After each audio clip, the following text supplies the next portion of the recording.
This morning worship, online worship, along with the AM family. Before we could start our worship this morning, let us look to God in prayer. இந்த காலையில உங்கள் அனைவரையும் இந்த தொழுகையின் சமயத்திலே ஆங்காங்கே இருக்கக்கூடிய பிள்ளைகள் எங்கள் ஆராதனைக்கு வந்து தொழுகையிலே கலந்து கொள்ளும்படியாக உங்கள் இருக்கும் இடத்திலேயே ஒரு மனதோடு ஆவிலே இணைந்து ஆண்டவரை தொழுது கொள்வோமாக. அதற்கு முன்பாக தலைகளை வணங்கி நாம் ஜெபிப்போம். பரலோகத்தின் தெய்வமே,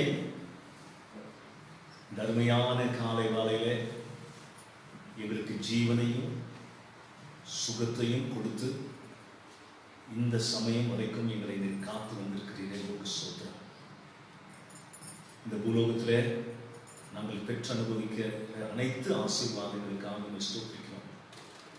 எல்லாவற்றுக்கும் மேலாக ஆண்டவரே, எங்களை என்னுடைய பிள்ளைகளாக நீர் எங்களை ஏற்றுக்கொண்டு எங்களுக்கு கொடுத்த ரட்சிப்பிற்காக, எங்களுக்கு கொடுத்த பாவ மன்னிப்பிற்காக, எங்களுக்கு கொடுத்த எல்லா இகவர நன்மைகளுக்காக ஸ்தோத்திரிக்கிறோம். இந்த தொழுகையின் சமயத்தில் ஆண்டவரே, எங்கள் மத்தியிலே நீர் மகிமைப்படும்படியாக உடைய பிள்ளைகள் தங்களுடைய இல்லங்களிலே இருந்து எங்களோடு இணைந்து ஆவியிலே ஆராதிக்கும் போது இந்த தொழுகையை கர்த்தர் ஏற்றுக்கொள்ளும். உமக்கே இந்த தொழுகையின் மூலமாக மகிமை உண்டாகட்டும். இயேசுவின் நாமத்திலே தாழ்மையோடு படிப்போம். ஏறெடுக்கிறேன் ஜீவனுள்ள பிதாவே.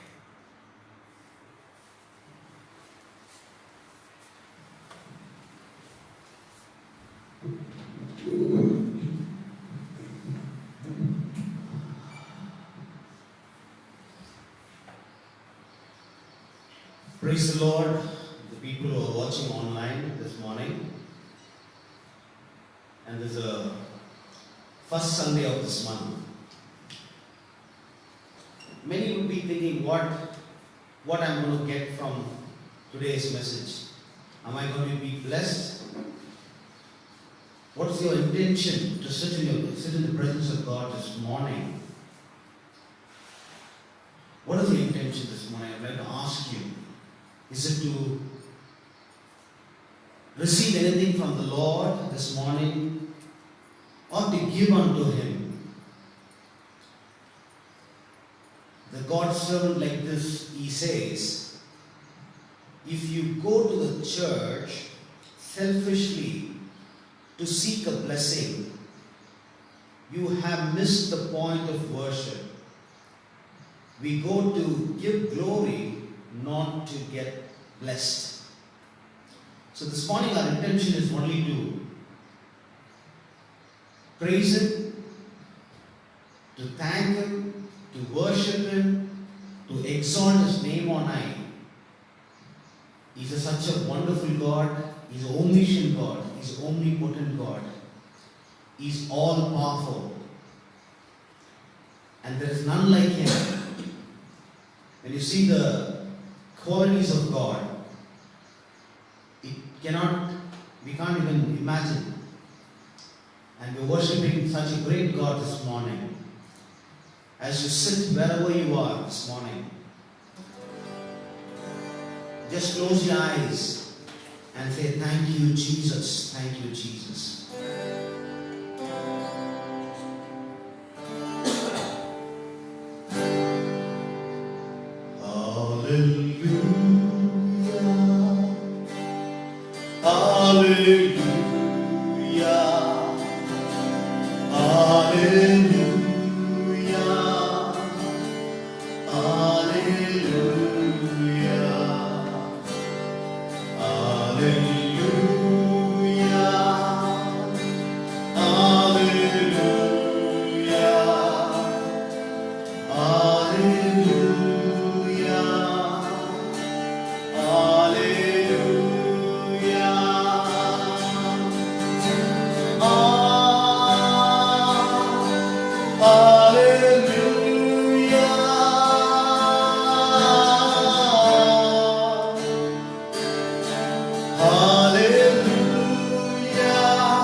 Thank you, Jesus. Thank you, Jesus. Ah, hallelujah. Ah, hallelujah. Ah, hallelujah.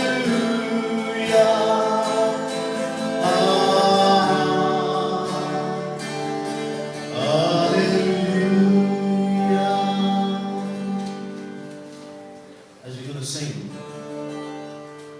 God is good all the time. He put a song of praise in this heart of mine. When we were sinners and so unworthy, still for us He came to die. He loved us when we were unworthy. When we were sinners, when we were His enemies, He loved us. He didn't see any good from us, but He was good to me and good to us. Let's sing the song, God is good all the time.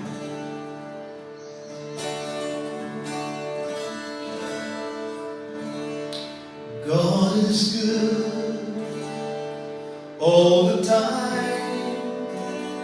He put a song of praise in this heart of mine. God is good all the time. Through the darkest night, His light will shine.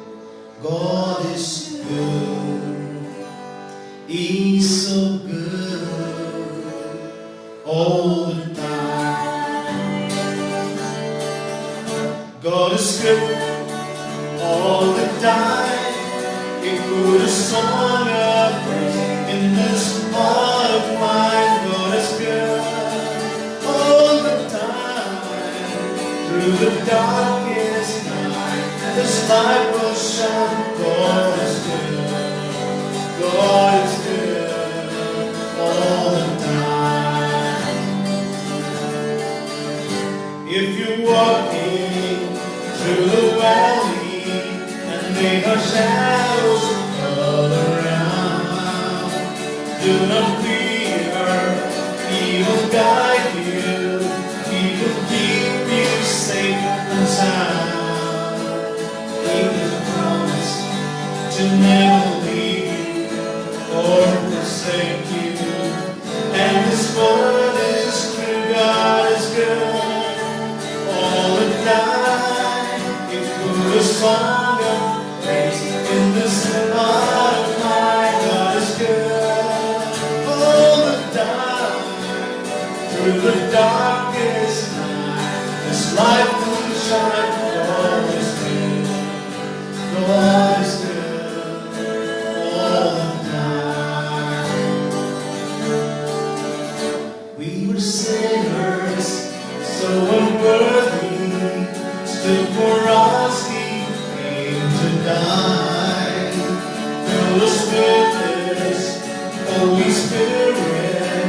Now we can stand and testify that His love everlasting and His mercies, they will never end. God's good all the time. He put a song of praise in this heart of mine. God is good all the time. Through the darkest night, His light will shine. God is good. God is good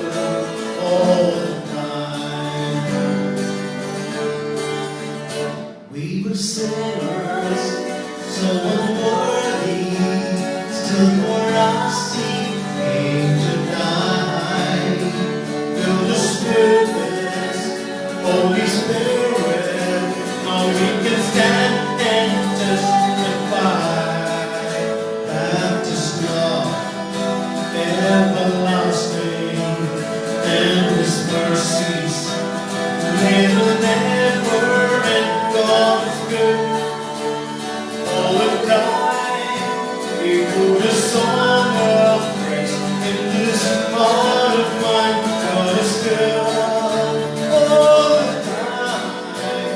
Through the darkest night, this light will shine. God is good. God is good all the time. He is good all the time. ಈ ಬೆಳಗಿನ ಜಾವದಲ್ಲಿ ಕನ್ನಡ ಹಾಡನ್ನು ಹಾಡಿ ದೇವರಿಗೆ ಮಹಿಮೆಯನ್ನು ಘನವನ್ನು ಸ್ತುತಿಯನ್ನು ಸಲ್ಲಿಸೋಣ. Hallelujah, ಸ್ತುತಿ ಮಾಡಿರಿ, ಯೇಸುವಿಗೆ ಸ್ತುತಿ ಮಾಡಿರಿ ಎಂಬ ಹಾಡನ್ನು ಹಾಡಿ ಆರಾಧಿಸೋಣ. As we're going to sing Kannada song this morning, let us worship Him and praise Him.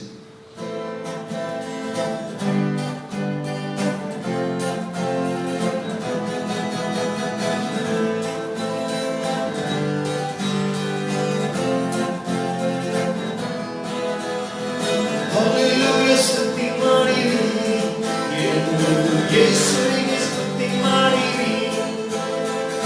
Hallelujah, ಸ್ತುತಿ ಮಾಡಿರಿ, ಯೇಸುವಿಗೆ ಸ್ತುತಿ ಮಾಡಿರಿ. Hallelujah, hallelujah, hallelujah, hallelujah, hallelujah. ಶಿಲುಬೆಯ ಎತ್ತದಿ ನನ್ನ ಸುರಿಸಿದಿ, ಶಿಲುಬೆಯ ಎತ್ತದಿ ನನ್ನ ಸುರಿಸಿದಿ. ಪಾಪ ನಿವಾರಿಸಿ ಶುದ್ಧೀಕರಿಸಿ ರಕ್ಷಣೆ ನೀಡಿದಿ. ಪಾಪ ನಿವಾರಿಸಿ ಶುದ್ಧೀಕರಿಸಿ ರಕ್ಷಣೆ ನೀಡಿದಿ. Hallelujah, ಸ್ತುತಿ ಮಾಡಿರಿ, ಯೇಸುವಿಗೆ ಸ್ತುತಿ ಮಾಡಿರಿ. Hallelujah, ಸ್ತುತಿ ಮಾಡಿರಿ, ಯೇಸುವಿಗೆ ಸ್ತುತಿ ಮಾಡಿರಿ. Hallelujah, hallelujah, hallelujah.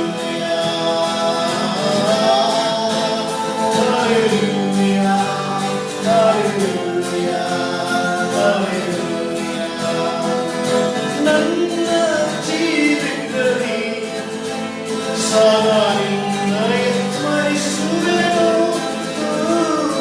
ನನ್ನ ಜೀವಿತದಲ್ಲಿ ಸದಾ ನಿನ್ನಯ ಸ್ಮರಿಸುವೆನು. ನಿನ್ನ ಮಲ್ಲಿ ಚಿತ್ತಾಯಿತು ಬಾಳುವೆ ನಾನಿಂದು. ನಿನ್ನ ಮಲ್ಲಿ ಚಿತ್ತಾಯಿತು ಬಾಳುವೆ ನಾನಿಂದು. Hallelujah, ಸ್ತುತಿ ಮಾಡಿರಿ, ಯೇಸುವಿಗೆ ಸ್ತುತಿ ಮಾಡಿರಿ.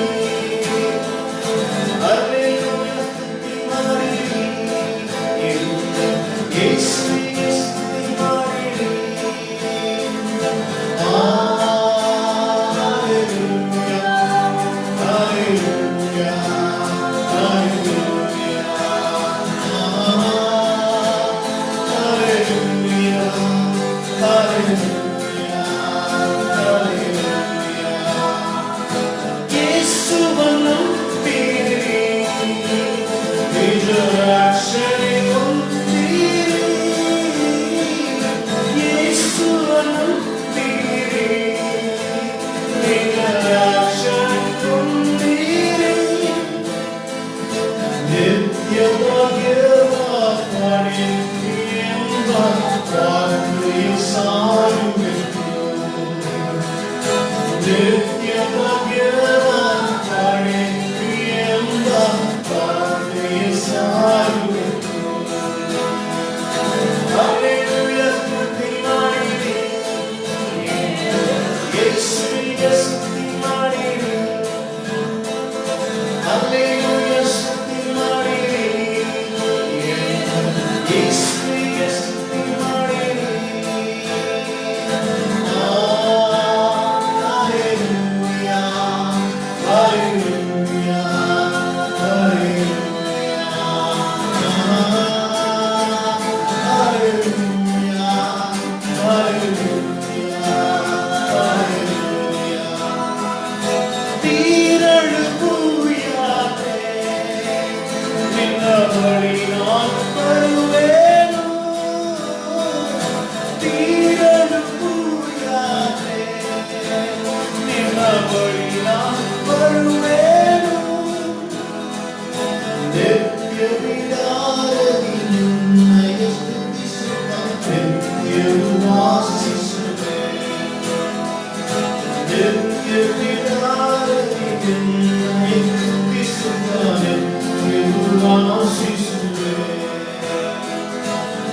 தூயாதி தூயவரே, உமது புகழை நான் பாடுவேன்.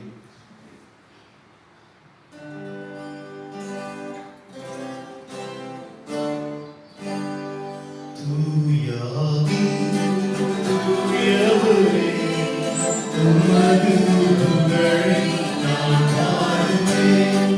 தூயாதி தூயவரே, உமது புகழை நான் பாடுவேன். பாடி எனக்கு வேறென்ன வேண்டும், உயிருள்ளவரை புகழ் பாடுவேன். பாடி எனக்கு வேறென்ன வேண்டும், உயிருள்ளவரை புகழ் பாடுவேன். தூயாதி தூயவரே, உமது புகழை நான் பாடுவேன். சீடரின் பாடுகளை கழுவினவர், செந்நீராரின் உள்ளம் கழுவினீரே. சீடரின் பாடுகளை கழுவினவர், செந்நீராரின் உள்ளம் கழுவினீரே. பாடுகளுக்கு வேறென்ன வேண்டும், உயிருள்ளவரை புகழ் பாடுவேன். பாடுகளுக்கு வேறென்ன வேண்டும், உயிருள்ளவரை புகழ் பாடுவேன். தூயாதி தூயவரே, உமது புகழை நான் பாடுவேன். மக்களின் நோய்களுக்கு நீக்கியவர், பாவிக்கும் பாவை நோய் நீக்கினீரே. மக்களின் நோய்களுக்கு நீக்கியவர், பாவிக்கும் பாவை நோய் நீக்கினீரே. பாவிகளுக்கு வேறென்ன வேண்டும், உயிருள்ளவரை புகழ் பாடுவேன். பாவிகளுக்கு வேறென்ன வேண்டும், உயிருள்ளவரை புகழ் பாடுவேன். தூயாதி தூயவரே, உமது புகழை நான் பாடுவேன். உயரங்கள் தாயின் அடைந்தவரே, துன்பங்கள் தாங்கிட பெரும் நம்பியே. உயரங்கள் தாயின் அடைந்தவரே, துன்பங்கள் தாங்கிட பெரும் நம்பியே. பாடுகளுக்கு வேறென்ன வேண்டும், உயிருள்ளவரை புகழ் பாடுவேன். பாடுகளுக்கு வேறென்ன வேண்டும், உயிருள்ளவரை புகழ் பாடுவேன். தூயாதி தூயவரே, உமது புகழை நான் பாடுவேன். அஞ்சியதெனக்காக தந்தவரே, என் உள்ளம் வெளியாக ஏற்றிடுமே. அஞ்சியதெனக்காக தந்தவரே, என் உள்ளம் வெளியாக ஏற்றிடுமே. பாடுகளுக்கு வேறென்ன வேண்டும், உயிருள்ளவரை புகழ் பாடுவேன். பாடுகளுக்கு வேறென்ன வேண்டும், உயிருள்ளவரை புகழ் பாடுவேன். தூயாதி தூயவரே, உமது புகழை நான் பாடுவேன்.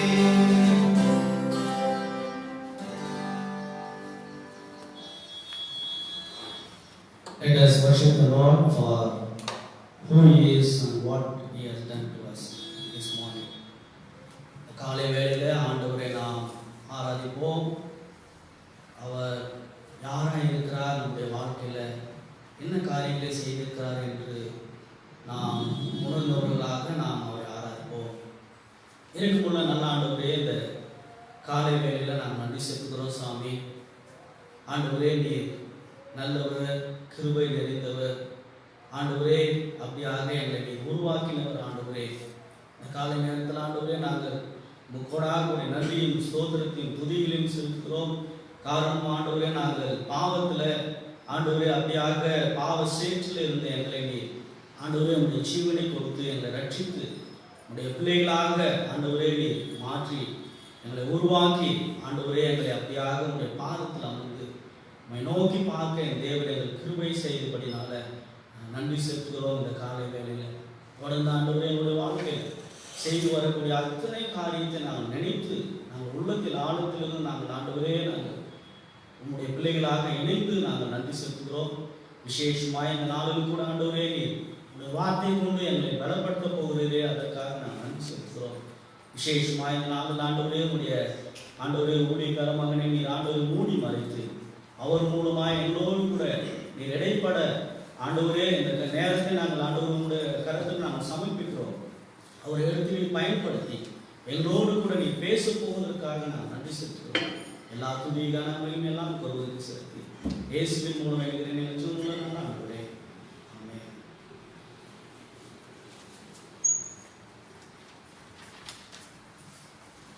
We are going to listen to the word of God this morning. இந்த காலையில கர்த்தருடைய செய்தியை நாம் கேட்கக்கூடிய சமயம் இது. This morning we are going to listen to the word of God and stand for the word of God. 3 யோவான் 2வது வசனத்திலே இவ்வாறாக நாம் வாசிக்கிறோம். 3 John chapter verse 2 we read like this. பிரியமானவனே, My beloved, உன் ஆத்துமா வாழ்கிறது போல as the soul lives, நீ எல்லாவற்றிலும் வாழ்ந்து சுகமாய் இருக்கும்படி வேண்டுகிறேன். that you may go well with all that you do as your soul lives. எதற்காக வேண்டுகிறார்? But what is he asking God? யோவான் எதற்காக வேண்டுதல் செய்கிறேன் என்று சொல்கிறார்? Why is John praying unto God? நீங்கள் சுகமாக இருக்க வேண்டுகிறார். He wants you to be good and healthy. அதுவும் ஒரு வார்த்தை இங்கே பயன்படுத்துகிறார்.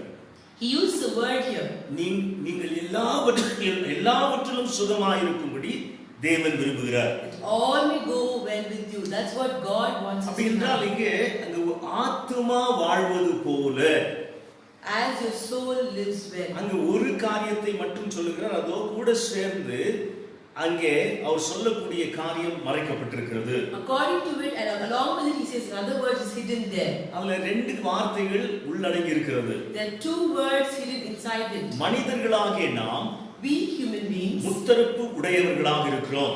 are tripartite beings. முத்தரப்பு உடையவர்கள் என்று சொல்லும்போது அதனுடைய அர்த்தம் என்ன?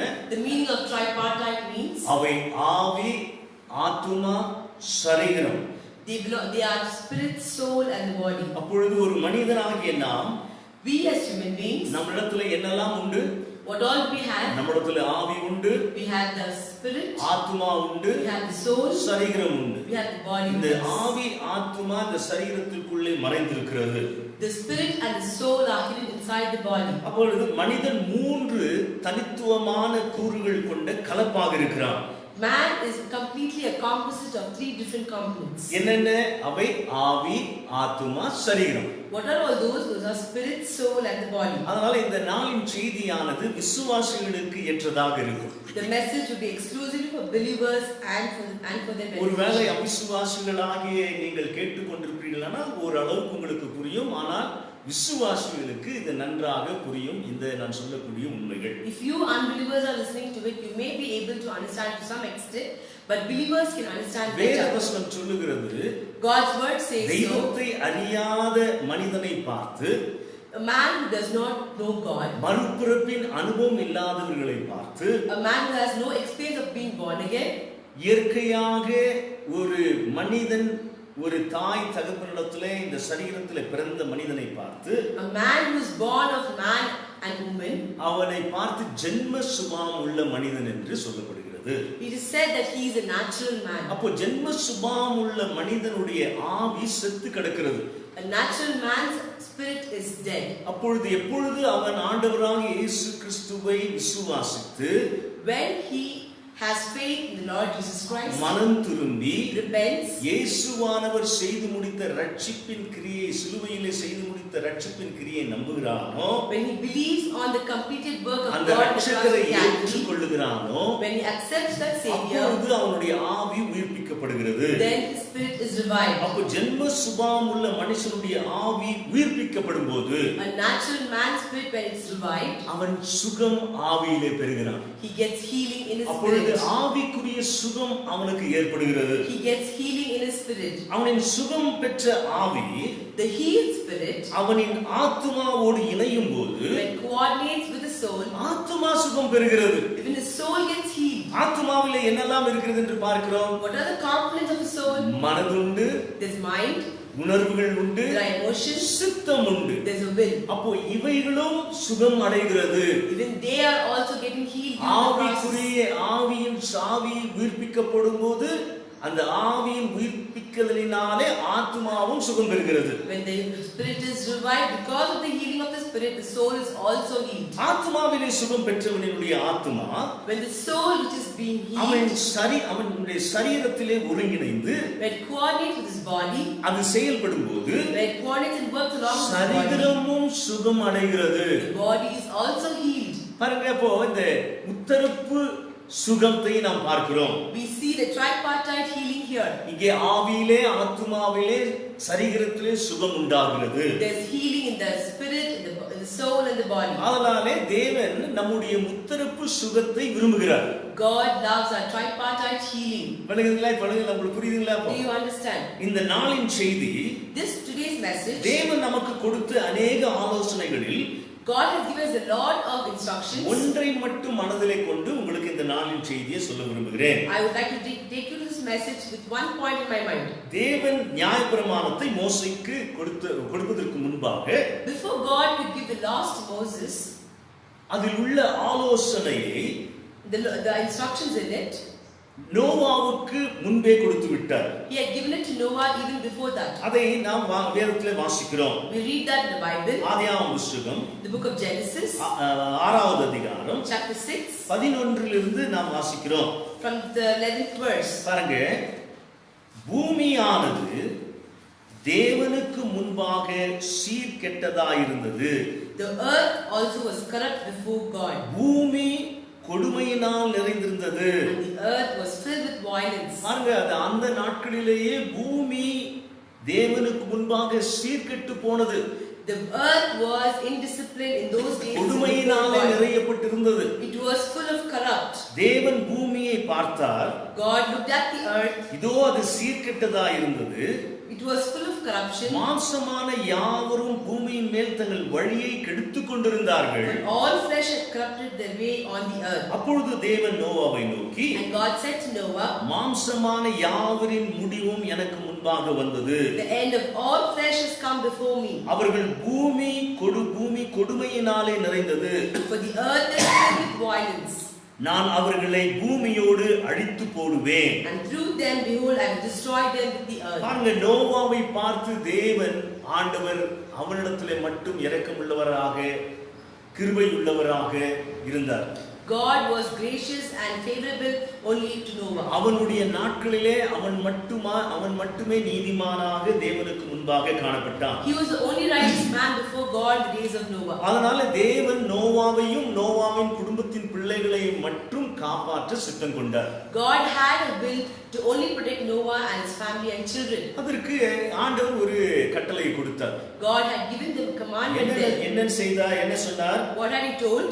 நீ ஒரு பேழையை உண்டு பண்ணு. You have to build an ark. அந்த பேழை உன்னை அந்த தேவனுடைய ஜலப்பிரயாணத்திலிருந்து உன்னை காப்பாற்றும். That ark will protect you from the flood of God. ஆண்டவர் ஜலப்பிரயாணத்தை கொண்டு வந்து பூமியை அழிக்க சித்தமுள்ளவராக இருக்கிறார். God is willing to bring a flood and destroy the earth. நீயும் உன் குடும்பத்தின் பிள்ளைகளும், you and your children, அது மட்டுமல்ல அதோடு கூட not only that, along with that, மிருகங்களையும் பிராணிகளையும் காப்பாற்ற அந்த பேழையை நீர் ஒரு பெரிய பேழையை உண்டு பண்ணு என்று சொன்னார். God had told him to create a big ark to protect the animals and the wild animals. அதே போல நோவா வேதவசனம் அழகாக சொல்லுகிறது.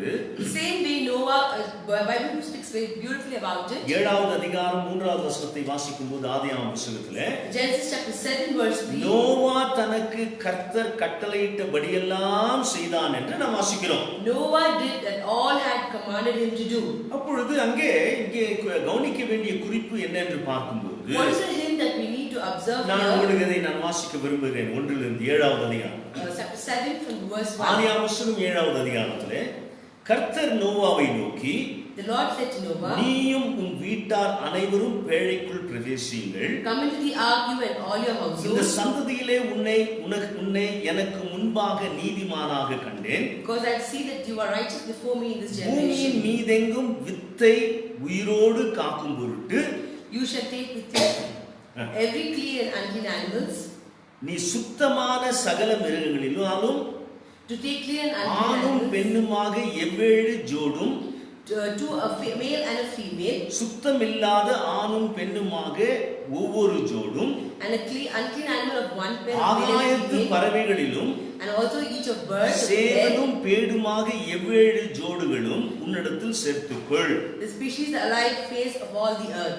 இன்னும் 7 நாள் சென்ற பின்பு For after 7 days, 40 நாள் இரவும் பகலும் பூமியின் மேல் மழையை வர்ஷிக்க பண்ணி, and cause it to rain on the earth 40 days நான் and 40 உண்டாக்கின nights, ஜீவ ஜந்துகள் அனைத்தையும் பூமியின் மேல் இராதபடிக்கு நிக்கிரகம் பண்ணுவேன் என்றார். and destroy from the face of the earth all living things that I have made. அதனால இங்கே பார்க்கும்போது When we look at this passage இதிலே here, கவனிக்க வேண்டிய குறிப்பு என்னவென்றால் இந்த நாளின் செய்தியிலே the hint that we need to observe here in today's அங்கே message, சுத்தமான மிருகங்களும் there are clean animals, சுத்தமில்லாத மிருகங்களையும் கூட பேழையில் சேர்த்துக் கொள்ள ஆண்டவர் கட்டளையிடுகிறார். God has commanded to even take the unclean animals as well to the ark.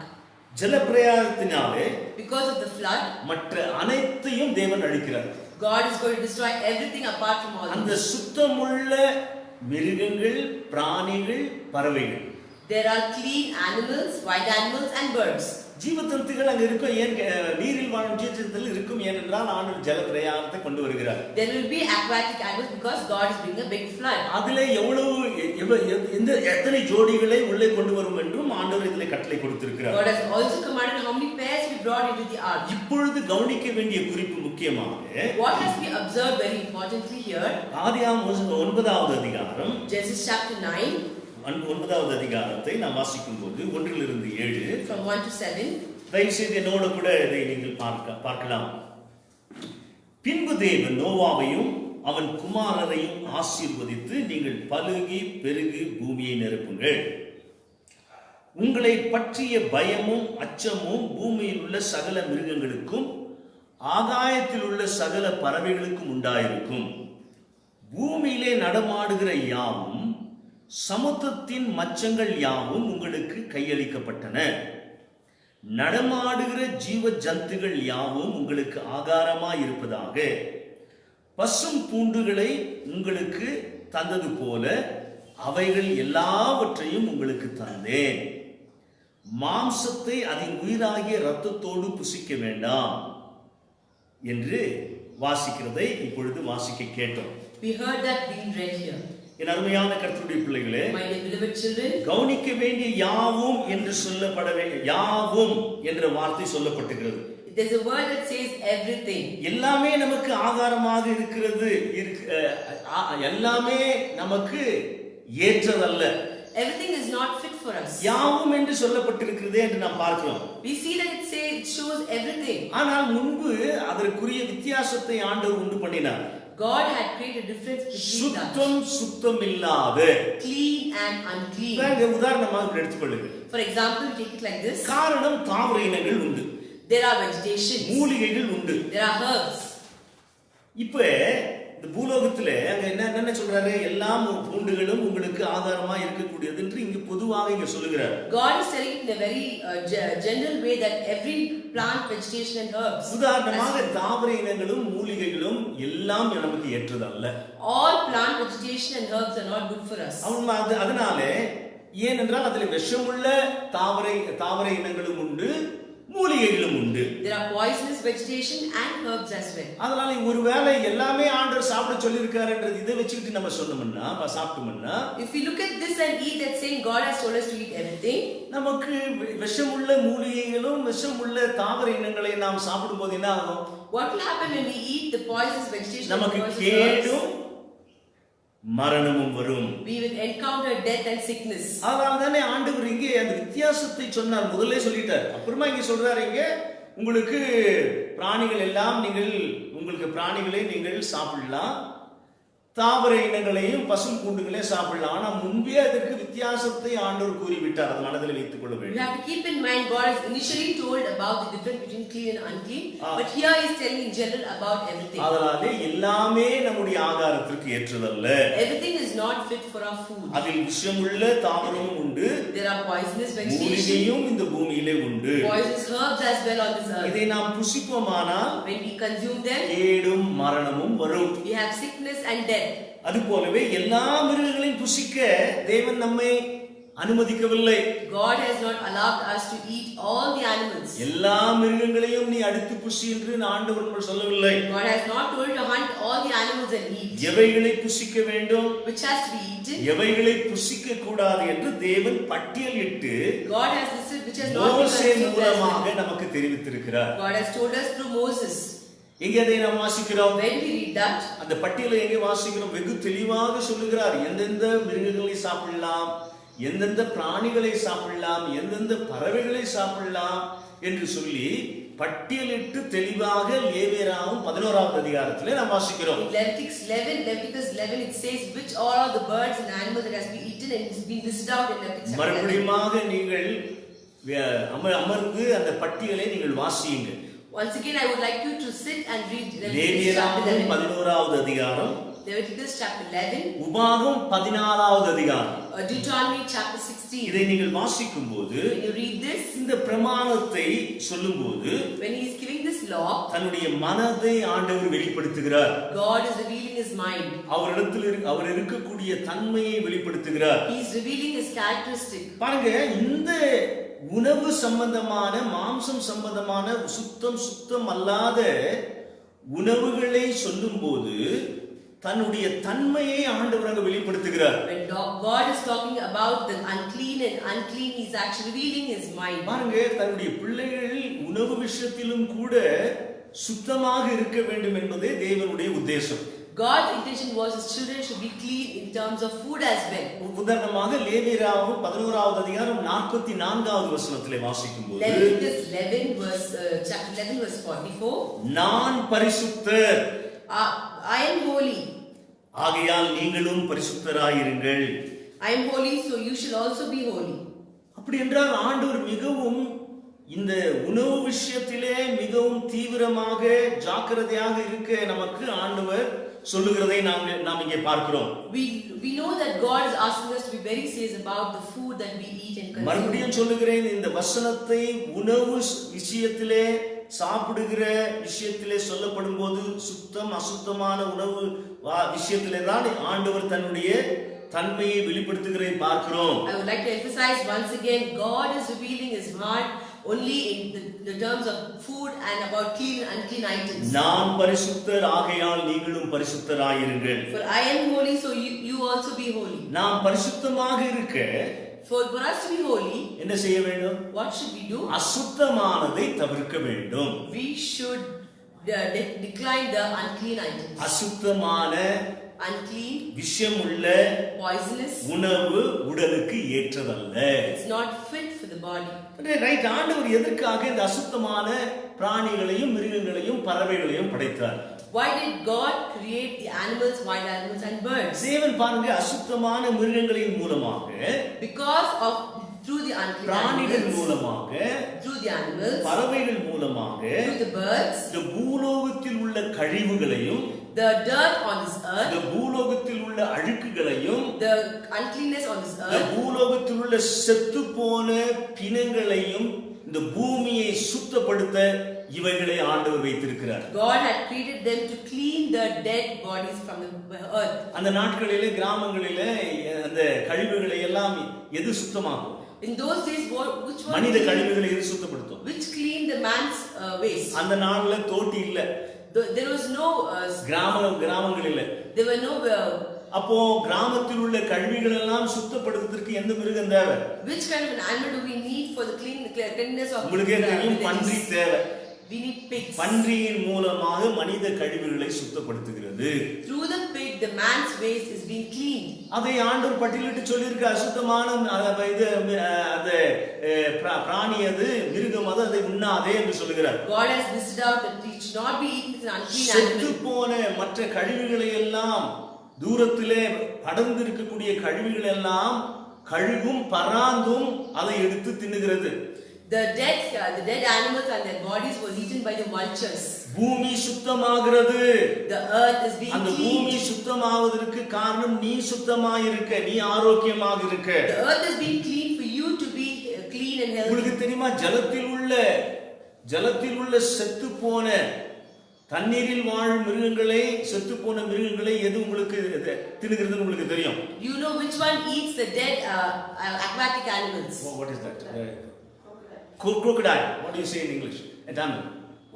முதலை ஆண்டவர் சிருஷ்டித்திருக்கிறார். God has created the crocodile then. முதலை பாருங்க, நீரில் வாழும் காரியங்களை கூட சில ஜந்துக்களை ஆண்டவர் உருவாக்குகிற, செத்து போனவர்களை தின்ன. The God has created animals to even eat those which live in aquatic animals. அப்ப நீரும் தண்ணீரும் கூட சுத்தமா இருக்க நாம் ஆண்டவருக்கு அல்ல, நமக்காக.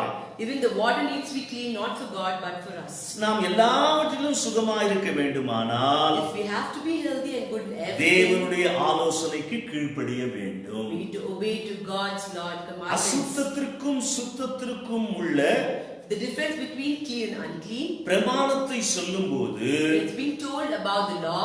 தேவன் தீவிரமாகவும் கண்டிப்பாகவும் சொல்லுகிறதை நாம் பார்க்கிறோம். God is speaking about it very seriously in a strict manner. காரணம், Why? அசுத்தத்திற்கும் சுத்தத்திற்கும் உள்ள வித்தியாசத்தை விளக்கினார். God had made it very clear the difference between clean and unclean. இதை பார்க்கும்போது When we look at this, பழைய ஏற்பாட்டின் தேவன் the Old Testament God, இஸ்ரவேலின் மக்களுக்கு மட்டுமல்ல, He is not the God only for Israelites. மனித குலத்தின் எல்லாருடைய நன்மைக்காகவும் சொல்லப்பட்டிருக்கிறது. It's for the good of all mankind. தேவனுடைய குணங்களில் One of God's ஒன்று characteristics. என்ன? What is it? அவர் மாறாதவர். He is the unchanging God. அதுல என்ன எங்க வாசிக்கிறோம்? அது Where do we read that? எபிரேயர் புத்தகம் 13வது அதிகாரம் 8வது வசனத்திலே. Hebrews chapter 11, chapter 13 verse 8. அவர் நேற்றும், He is yesterday, இன்றும், today, என்றும் மாறாதவர். forever and ever He is the அவருடைய same. எண்ணங்களை, மனங்களை, சில காரியங்களை அவர் மாற்றிக் கொள்வதே இல்லை. அதை சொன்னதுதான். Whatever He's told is told. He doesn't change His thoughts and His mind and His will for anything. பாருங்க, ஆவிக்குரிய சுகத்திற்கு For spiritual healing, பேதுருவானவர் புதிய ஏற்பாட்டு புத்தகத்துல சொல்லுகிறார். Peter speaks in the New Testament. 1 பேதுரு 1வது அதிகாரம் 1 Peter chapter 1, 14 16 வசனங்கள் முடிய நான் உங்களுக்கு வாசிக்கிறேன். 14 to 16 I would like to read for you. நீங்கள் முன்னே உங்கள் அறியாமையினால் கொண்டிருந்த இச்சைகளின்படி இனி நடவாமல் கீழ்ப்படுகிற பிள்ளைகளாயிருந்து. பாருங்க, ஒருவேளை இந்த கான்டெக்ஸ்ட் ஆவிக்குரிய கண்ணோட்டத்திலே பேதுருவானவர் சொன்னாலும், This could be spoken in the spiritual side of context. அந்த மாம்சத்தின் இச்சையானது, The lust of the flesh. நம்ம எதை சாப்பிடணும் எதை சாப்பிடக்கூடாதுன்னு தெரிய மாட்டேங்குது. கண்டதெல்லாம் தின்னுறோம். We eat whatever we want. We do not know what to eat and ஆனா what இங்கே not to eat. ஆவிக்குரிய உத்தேசத்தோடு இங்க சொல்லுகிறார். ஆவிக்குரிய உபதேசத்தை சொல்லுகிறார். But he speaks about the spiritual healing. ஆனால் அவர் எந்த வசனத்தை அவர் கோட் பண்றார் தெரியுங்களா? You know which verse he's quoting here? எதை சுட்டி காட்டுகிறார் தெரியுங்களா பேதுரு? Which he's pointing out, do you know? அசுத்தமான மாம்சத்தை தின்னுகிற விஷயத்திலே ஆண்டவர் சொன்னாரு பழைய ஏற்பாட்டுல, அதுதான் இங்க கொண்டு வந்து பேசுறாரு பேதுருவானவர். He is talking about the unclean flesh that God spoke in the Old உங்களை Testament. அழைத்தவர் பரிசுத்தமாய் இருக்கிறது போல The God who is holy, the one who called you is holy. நீங்கள் உங்கள் நடக்கையில் எல்லாவற்றிலும் பரிசுத்தராயிருங்கள். Be holy in all your conduct. இங்கே ஆவிக்குரிய நடக்கையை குறித்து பார்க்கிறோம். பரிசுத்தமாய் நாம் நடந்து கொள்ள வேண்டும். ஆவிக்குரிய பிள்ளைகள், We children of God should be holy in our conduct and walk of God. ஆவியிலே உயிர்ப்பிக்கப்பட்ட பிள்ளைகள், Children who are revived in the spirit. ஆண்டவருக்கு முன்பாக நடக்கையிலே பரிசுத்தமாய் இருக்க வேண்டும் என்று சொல்கிறார். In the sight of God, we need to be really holy in the walk of God. அடுத்தது இங்கே பேதுருவானவர் எந்த வசனத்தை கோட் பண்றா தெரியுங்களா? எதை சுட்டி காட்டுறா You தெரியுங்களா? know what he's pointing out and what he's showing in this verse? லேவியராகமம் 11:44 வாசிச்சோமே அந்த வசனத்தை சொல்றார். He's showing Leviticus 11 verse 44. நான் பரிசுத்தர் ஆகையால் நீங்களும் பரிசுத்தராய் இருங்கள் என்று எழுதியிருக்கிறது. I am holy, so you also be holy. That's what is written. பாருங்க அந்த கான்டெக்ஸ்ட் பாருங்க. அப்ப எல்லாம் இந்த ஆண்டவர் இந்த விஷயத்துல அவர் மிகவும் தீவிரமாகவும் கண்டிப்பாகவும் சொல்லுகிறார். I am holy, நான் பரிசுத்தர். God is very serious and very ஆகையால் strict நீங்கள் about this. பரிசுத்தராயிருங்கள். I am holy, so you also be holy. உங்கள் ஆவியிலே பரிசுத்தம் காணப்பட வேண்டும். There should be holiness in your spirit. உங்கள் ஆத்துமாவிலே பரிசுத்தம் காணப்பட வேண்டும். There should be holiness in your உங்கள் soul. சரீரத்திலே பரிசுத்தம் காணப்பட வேண்டும். There should be holiness in your body. ஆவியிலே சுகம் பெறும்போது When you are healed in your spirit, ஆத்துமாவிலே சுகம் உண்டாகும். there is healing in your soul. ஆவியும் ஆத்துமாவும் சரியாக இயங்கும்போது, When the spirit and the soul coordinate and work சரீரமும் together, ஒருங்கிணைந்து இயங்கும்போது ஆவி ஆத்துமாவிலே, when the body also coordinates with spirit and soul, சரீரத்திலும் ஆண்டவர் சுகத்தை கொடுக்கிறேன் என்று சொல்லுகிறார். சுகமா இருக்க முடியும். God is going to give us healing in the body to be healthy. நம் உடல் கெடும்போது When a body is being unhealthy, what happens? நம்ம ஆவியில ரொம்ப உற்சாகமா இருக்கும்பா. We are very, very excited in our ஆவியில spirit. ஆத்துமால ரொம்ப நல்லா இருக்கும். We are very excited and healthy in our spirit and ஆனா இந்த soul. சரீரத்தை குறித்த எந்த கரிசனை இல்லை என்றால், If you have any kind of concern about the வீட்டுல body, உட்கார்ந்து போய் கேட்டுக்கொண்டிருக்கீங்க, you're sitting at home and listening. உங்கள எத்தனை பேருக்கு அங்க தலைநோவுதுன்னு தெரியாது. I don't know how many of you have headache there. எத்தனை பேர் வயிற்று வலியில இருக்கீங்கன்னு தெரியாது. How many of you have stomach pain? I do not எத்தனை know. பேர் ஏதோ காரணத்தினாலும் அசதியா இருக்கிற காரணத்தினாலே நீங்கள் வியாதியாய் அமர்ந்திருக்கலாம். Many could be full of sickness because of carelessness. ஒரு சில சமயத்திலே ஆண்டவரே அனுமதிக்கிறார். Sometimes God allows it. அது வேற விஷயம். That's different. இப்போ இது நம்முடைய பொறுப்பை சார்ந்த விஷயத்தை குறித்து நான் சொல்லிக் கொண்டிருக்கிறேன். I want to talk about the responsibility we have. நீங்கள் தலைநோவை வைத்துக்கொண்டு If you have headache, உங்களால வேதம் வாசிக்க முடியுமா? can you read the Bible? வயிற்று வலியை வைத்துக்கொண்டு Having a stomach ache, உங்களால தொடர்ந்து வேண்டுதல் செய்ய முடியுமா? can you continuously அவ pray? பாருங்க, உடல் உங்களோடு ஒத்து உழைக்கவில்லை என்றால் If your body do not coordinate with you, உங்களுடைய பக்தியும் அது பாதிக்கப்படுகிறது. your devotion is being hindered there. அதனாலே நம்முடைய உடலையும் நாம் பரிசுத்தமாய் வைத்துக் கொள்ளும் போது, When our body is also very holy, சரீரத்தையும் பரிசுத்தமாய் வைத்துக் கொள்ளும் போது, when our whole complete physical body நம்முடைய is ஆவிக்குரிய holy, வாழ்க்கைக்கு அது ஒத்தாசையாக இருக்கும். it helps our spiritual life. சரீரமும் ஒத்து உழைக்கிறது, When our body coordinates ஆவியோடு ஆத்துமாவோடு. along with the spirit and the soul, ஏனென்றால் நீ உனக்கு சரீரம் கொடுக்கப்பட்டிருக்கிறது. there's a body given to இந்த you. சரீரத்துக்குள்ளே நீ வாழ்ந்து கொண்டிருக்கிறாய். You are living inside this body. அதனால இந்த சரீரமும் உனக்கு ஒத்துழைக்க வேண்டும் ஆவிக்குரிய வாழ்க்கைக்கு. This body has to also coordinate with you for your spiritual நம் life. ஆவி ஆத்துமா சரீரம் Our spirit, soul and body, ஒருங்கிணைந்து செயல்படும் போது when they coordinate and work together, முழுமையான சுகத்தை அனுபவிக்க முடியும். we can experience a holistic health. இதைதான் யோவான் எழுதி சொல்லுகிறார். This is what John speaks about. நீ ஆரோக்கியமாய் வாழ ஆண்டவர் விரும்புகிறார். God wants you to live a healthy life. அதுவும் எல்லாவற்றிலும் சுகமாய் இருக்க வேண்டும் என்று ஆண்டவர் விரும்புகிறார். To be good and healthy in everything. இப்ப சொல்லுங்க, Now tell me, உங்களுடைய சரீரத்தை your body, யாருடைய பொறுப்பிலே கொடுத்திருக்கிறார்? in whose responsibility is it given? பிள்ளைங்களா இருக்கும்போது When we were children, அந்த பிள்ளைகளை நாம் முழுமையாக நம்முடைய பொறுப்பிலே அந்த பிள்ளைகளை பாதுகாத்துக் கொள்கிறோம். we look after the children in our care and concern. நீங்க பெரியவர்கள் ஆன பிறகு When you become big, உங்க சரீரத்தை குறித்த பொறுப்பு யாருக்கு உண்டு? who has responsibility about உங்க the அப்பா அம்மா body? உண்டா? Does your parents have? உங்களுக்கு உண்டு. It is with you. அதனால உங்கள் கரங்களிலே இந்த சரீரத்தை ஆண்டவர் கொடுத்திருக்கிறார் உங்களுக்கு. God has given this body into your hands. அதனால இந்த இந்த சரீரத்தை குறித்ததான பொறுப்பு உங்களுக்கு உண்டு. The responsibility of this body is for you. அதனால இந்த சரீரத்தை நீங்கள் பொறுப்பெடுத்து இதை காத்துக்கொள்ள வேண்டியது உங்களுடைய பொறுப்பு.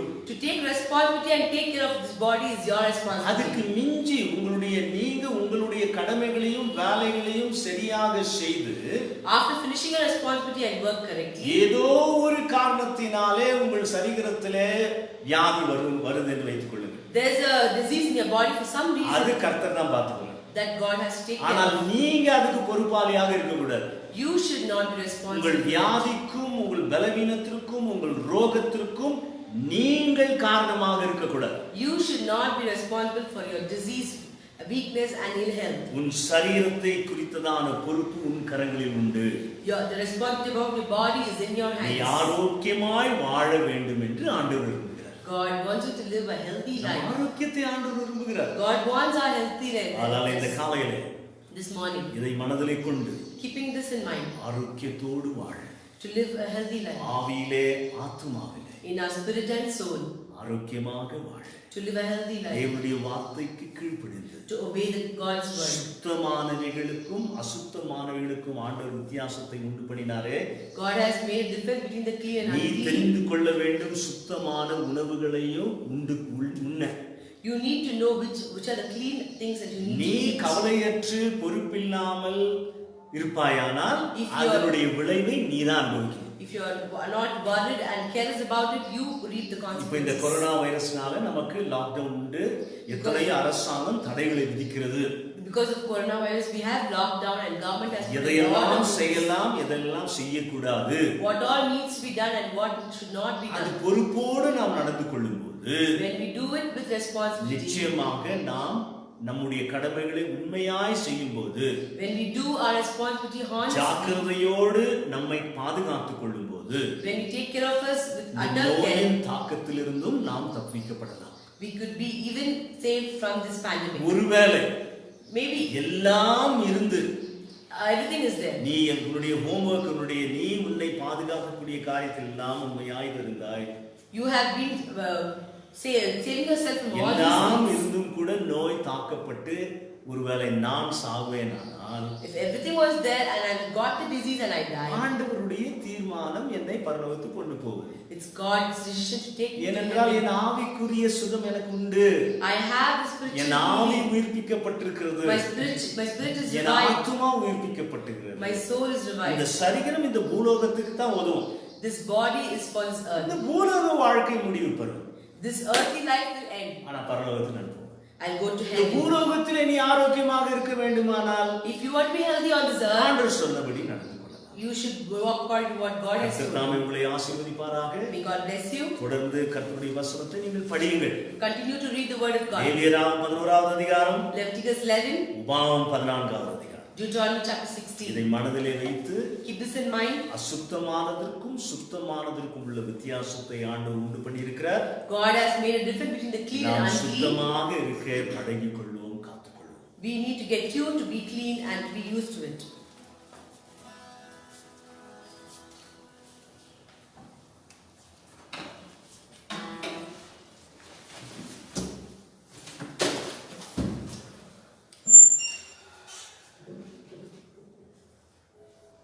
We're going to listen to a appropriate song in Tamil,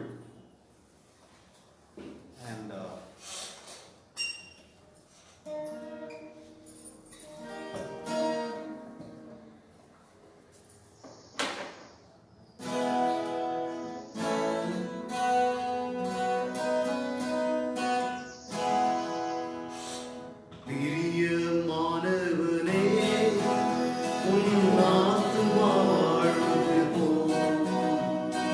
எல்லாவற்றையும்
பிரயாணத்தில் மேடும் உண்டு, பள்ளங்களும் உண்டு. பிரயாணத்தில் மேடும் உண்டு, பள்ளங்களும் உண்டு. மிதித்திடுவார், தாழ்த்திடுவார், மிதித்திடுவார், தாழ்த்திடுவார். மாற்றாக உனக்குண்டு மறவாதே, மாற்றாக உனக்குண்டு மறவாதே. பிரியமானவனே, உன் ஆத்துமா வாழ்வது போல் எல்லாவற்றிலும் வாழ்ந்து சுகமாயிரு மகனே. ஓட்டு பந்தயம் நீ ஓடுகிறாய், ஒழுங்கின்படி ஓடு மகனே. ஓட்டு பந்தயம் நீ ஓடுகிறாய், ஒழுங்கின்படி ஓடு மகளே. இறங்கி வரும் பாவங்களை, இறங்கி வரும் பாவங்களை உதித்து தள்ளிவிடும் ஓடுவதே. பிரியமானவனே, உன் ஆத்துமா வாழ்வது போல் எல்லாவற்றிலும் வாழ்ந்து சுகமாயிரு மகனே.